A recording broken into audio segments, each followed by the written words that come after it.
Opening hook, he looked ordinary. A quiet man who blended into his neighborhood, shopping for groceries, greeting neighbors, even chatting with police. But behind the locked door of his small Milwaukee apartment, Jeffrey Dahmer was hiding a nightmare. Between 1978 and 1991, Dahmer murdered 17 men in ways so grotesque and disturbing that even hardened investigators were left shaken. Tonight, we take a deep dive into one of the most disturbing true crime cases in history: the life, crimes, and legacy of Jeffrey Dahmer. Early life. First signs. Jeffrey Dahmer was born in 1960 in West Allis, Wisconsin. From a young age, neighbors described him as shy, withdrawn, and socially awkward. But behind his quiet demeanor were troubling signs. He became fascinated with dead animals, collecting their bones and dissecting roadkill. His father, a chemist, initially encouraged this curiosity, thinking it was scientific interest. But Dahmer's obsession wasn't scientific. It was dark and it was growing. At school, Dahmer was often isolated. He began drinking heavily as a teenager, even sneaking alcohol into class.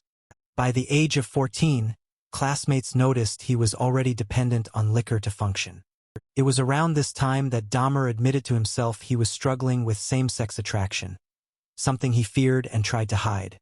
These inner battles, combined with his macabre hobbies, laid the foundation for what would later erupt. The first murder of Stephen Hicks in June 1978, just after graduating high school, Dahmer picked up 18-year-old hitchhiker Stephen Hicks. He invited him home for drinks. When Hicks tried to leave, Dahmer panicked, terrified of abandonment. He struck Hicks with a dumbbell and strangled him to death. Dahmer dismembered the body, crushed the bones with a sledgehammer, and scattered them in the woods. This first murder might have been impulsive, but it set the pattern for his obsession.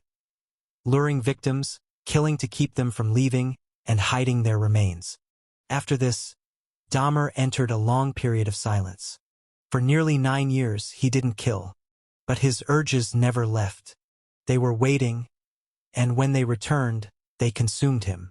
The escalation. Late 1980s. In 1987, Dahmer struck again. His second victim was Stephen Twomey, whom he met at a bar. Dahmer claimed he woke up to find Twomey dead beside him, strangled in his sleep. From then on, the killings escalated. Dahmer began frequenting gay clubs, luring men with promises of money, drinks, or companionship. His apartment became the hunting ground. Once inside, he drugged them, strangled them, and often performed acts of necrophilia. But his crimes didn't stop at murder. Dahmer experimented with preserving body parts, skulls, bones, even entire skeletons. He photographed his victims during and after their deaths. At one point, his neighbors began complaining of foul odors coming from his apartment. Dahmer explained it away with excuses about spoiled meat or exotic pets. Shockingly, no one pressed further. The apartment of horrors. By 1990, Dahmer had moved into apartment 213 on North 25th Street in Milwaukee. It would later be called the Apartment of Horrors. Inside, investigators would eventually discover a fridge containing severed heads, a 57-gallon blue drum filled with acid and decomposing remains, Polaroids documenting every stage of his killings, body parts arranged like trophies.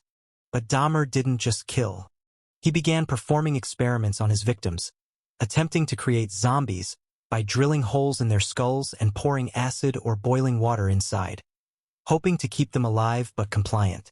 These gruesome attempts at human experiments failed every time, leaving only more death behind. Missed opportunities by police. Shockingly, Dahmer had multiple encounters with police before his capture, moments when he could have been stopped.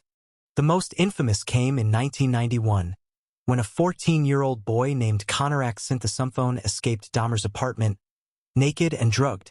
Neighbors called police, desperate to help. But when officers arrived, Dahmer calmly explained that the boy was his 19-year-old lover, drunk after a fight.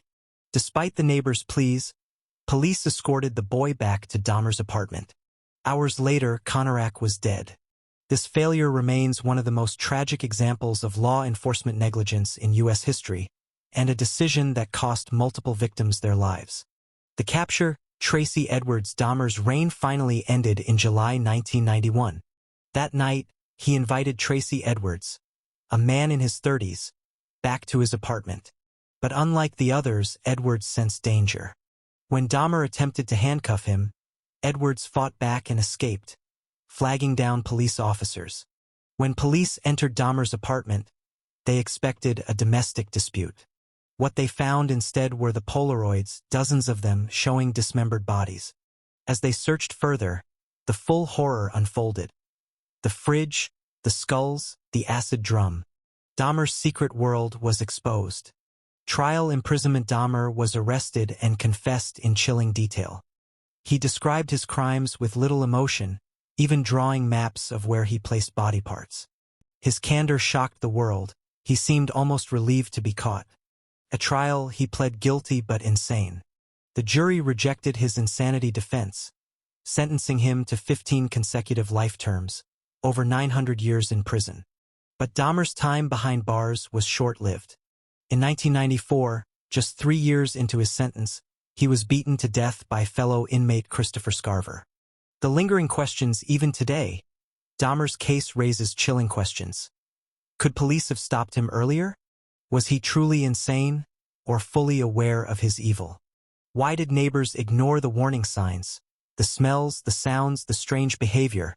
His crimes continue to fascinate and horrify, spawning documentaries, films, and endless debate about what makes someone capable of such horrors.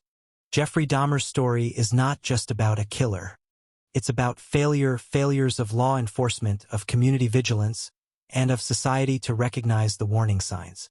His crimes remind us that sometimes evil doesn't hide in the shadows. It lives in the apartment next door. Do you think Jeffrey Dahmer was a product of his environment, or was he simply born a monster? Share your thoughts in the comments.